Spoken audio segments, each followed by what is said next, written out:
নমস্কার, আমি অ্যাস্ট্রো দেবারতী। আমার ইউটিউব চ্যানেলে সকলকে স্বাগত। আজকে আমি আমার কিছু দিদি বলো, বোন বলো, কাকিমা বলো, যাদেরই হোক না কেন, তাদের আজকে আমি কিন্তু স্বামী স্ত্রীর বশীকরণের আজকে কিন্তু কিছু টোটকা দিতে চলেছি। আমাকে অনেকেই ফোন করে যারা ধরো বশীকরণের কাজ করাতে চায় বা বশীকরণের বিভিন্ন জিনিস ছোটখাটো টোটকার মাধ্যমে যদি কোনো কিছু এফেক্টেড ফল পাওয়া যায়। সাধারণত বশীকরণ জিনিসটার কিন্তু হিউজ অ্যামাউন্টের একটা খরচা সাপেক্ষ একটা কিন্তু ক্রিয়া, এবং শুধু তাই না, বশীকরণ তখনই করা উচিত যদি ধরো খুব বাজে একটা রিলেশন যদি খুব বাজে জায়গায় চলে যায় বা খুব খারাপ জায়গায় চলে যাচ্ছে, তখনই কিন্তু সেখানে বা থার্ড পার্টি কেউ ঢুকে যাচ্ছে, বা ধরো বিয়ে হবার কথা হয়েছিল, কথা দিয়েছিল, সেখান থেকে হয়তো এখন ছেলেটি বিয়ে করতে চাইছে না বা বাড়ির লোক রাজি হচ্ছে না, সেই সব ক্ষেত্রে কিন্তু বশীকরণের তান্ত্রিকভাবে ক্রিয়া করানোটাই কিন্তু তখন কিন্তু ফলদায়ক। এবার বলি ধরো যাদের মধ্যে ধরো মাঝে মধ্যে হাজব্যান্ড ওয়াইফের মধ্যে কিছু না কিছু নিয়ে ইগোর একটা প্রবলেম চলছে, হাজব্যান্ড ওয়াইফের মধ্যে কিছু না কিছু নিয়ে একটা ঝগড়া অশান্তি চলছে, তাদের ঝগড়া অশান্তি শেষই হতে চায় না। আজকে লোকে ভাবছে শেষ হয়ে যাবার কথা, তো পরের দিন মানে 10 দিন পর্যন্ত সেই ঝগড়া অশান্তি চলতে থাকছে। বা ধরো এমন কোনো সময় আমরা অনেক ক্ষেত্রে দেখি অনেকের কথার প্রভাবে কিন্তু স্বামী স্ত্রীর মধ্যে অনেক রকম অনেক ঝামেলা অশান্তিও কিন্তু আমরা দেখি। বাড়ির লোকের অনেক কথাবার্তা, বন্ধু বান্ধবদের কথাবার্তা বা পারিপার্শ্বিক লোকজনের অনেক কথা বা কুমন্ত্রণায় দেখা যায় একটা সুসম্পর্ক কিন্তু নষ্ট হয়ে যাচ্ছে। আমরা এখন বেসিক্যালি মানে সবাই কিন্তু এটা দেখছি যে এখন সম্পর্ক মানেই কিন্তু সেখানে একটা থার্ড পার্টির একটা কিন্তু ইন্ডিকেশন সব জায়গায় আমরা দেখছি, যেখানে কিন্তু একটা সুন্দর সম্পর্ক তৈরি হওয়ার আগেই কিন্তু আমরা শেষ হয়ে যেতে দেখি। তো আজকে আমার সেই সকল বন্ধু বান্ধব বা সেই সকল মা কাকিমা জেঠিমা বা বন্ধু বান্ধব আমার সমবয়সী বা আমার থেকে বয়সে ছোট বা আমার থেকে যারা বয়সে বড় যে সকল মেয়েরা রয়েছে বা ছেলেরাও কিন্তু এটা, ভাইয়েরাও কিন্তু করতে পারবে, ভাই দাদারাও করতে পারবে, করতে না পারার কিছু নেই। তো আজকে সেরকম দুটো টোটকা তোমাদের বলবো যেটা খুব সহজলভ্য, খুব ইজিলি, তোমাদের হয়তো খুব একটা পয়সা খরচ হবে না, অল্প পয়সা খরচেই কিন্তু যে সম্পর্কটা ধরো একটু চিড় লেগেছে, একটু অশান্তি হচ্ছে, সেই যাতে সেই খারাপ নেগেটিভিটিটা যাতে রিমুভ করে নিতে পারো, সেইরকম টোটকা আজকে দুটো তোমাদের বলবো। তো এখনো পর্যন্ত যারা আমার ভিডিও দেখেছো, ফেসবুকে বলো বা ফেসবুক থেকে যারা দেখেছো বা ইউটিউবে যারা দেখছো, তারা সকলেই কিন্তু আমার চ্যানেলটাকে অবশ্যই সাবস্ক্রাইব করবে, অবশ্যই বেল বাটনটাকে কিন্তু ক্লিক করে রাখবে, যাতে সবসময় কিন্তু টিপস বলো, ইনফরমেশনাল বলো, সমস্ত রকমের ভিডিও কিন্তু মোটিভেশনাল ভিডিও বলো, সমস্ত ভিডিও যাতে তোমরা আমি ছাড়লেই তোমরা তৎক্ষণাৎ ভিডিওটা পেয়ে যাও।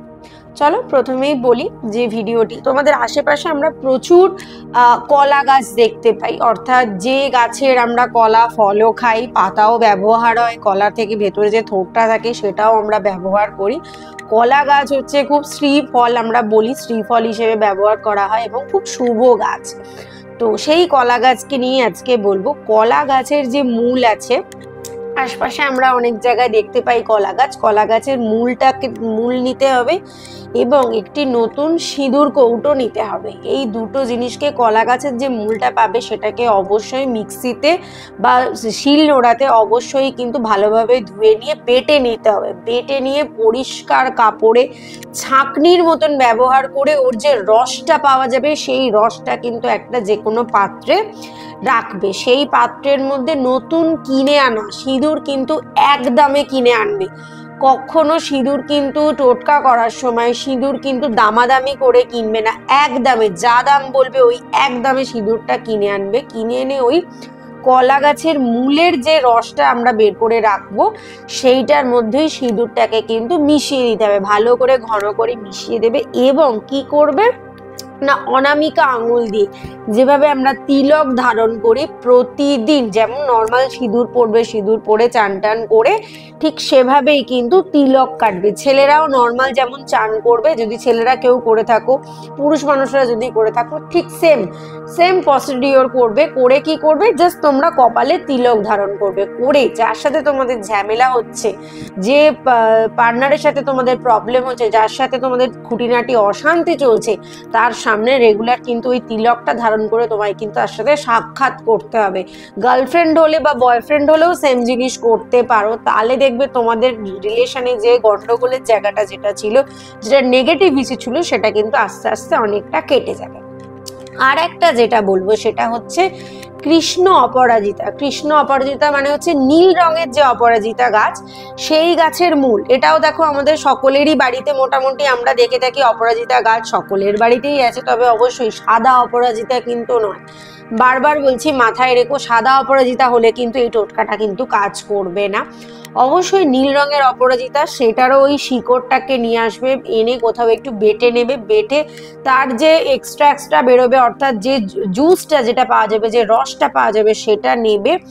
সেটাকে কি করতে হবে, জলের সাথে মিশিয়ে হোক বা যে কোনো জিনিসের সাথে, যে কোনো খাবারের সাথে মিশিয়ে কিন্তু তোমাকে কিন্তু হাজবেন্ড হোক কি ওয়াইফ হোক তাকে কিন্তু খাওয়াতে হবে। তবেই দেখবে তোমার সাথে যে চিরতরে যে অশান্তি হচ্ছিল, যে ঝামেলা হচ্ছিল, সেটা কিন্তু চুটকি মেরে সমস্ত কিছু কিন্তু দেখবে তোমাদের গায়েব হয়ে গেছে। আবার রিলেশনটা আগের মতো সুসম্পর্ক তৈরি হবে, আবার আগের মতো তোমার কথা শুনবে বা তোমার অবশ্যই তোমার মনোমতো হয়ে চলবে, বা যে খারাপ ধরনের ধরো থার্ড পার্টি ঢুকে যে ধরো সমস্যাটা ক্রিয়েট করছিল, সেটা তখন করতে পারবে না। তবে অবশ্যই তিলকটা যেমন রেগুলার ধারণ করতে হবে, এই যে দ্বিতীয় টোটকায় যে অপরাজিতা গাছের মূলের যে রসের কথাটা বললাম, এটা কিন্তু সপ্তাহে একদিন শুধু শুক্রবারই কিন্তু পান করাতে হবে, রেগুলার কিন্তু করালে হবে না।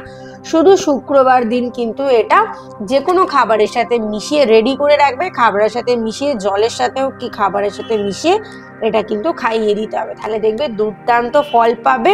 এবং এই দুটো কিন্তু 100% একদম কাজ হবেই হবে। কার কতটা কাজ হলো অবশ্যই আমাকে কিন্তু কমেন্ট বক্সে কিন্তু সকলে জানিও।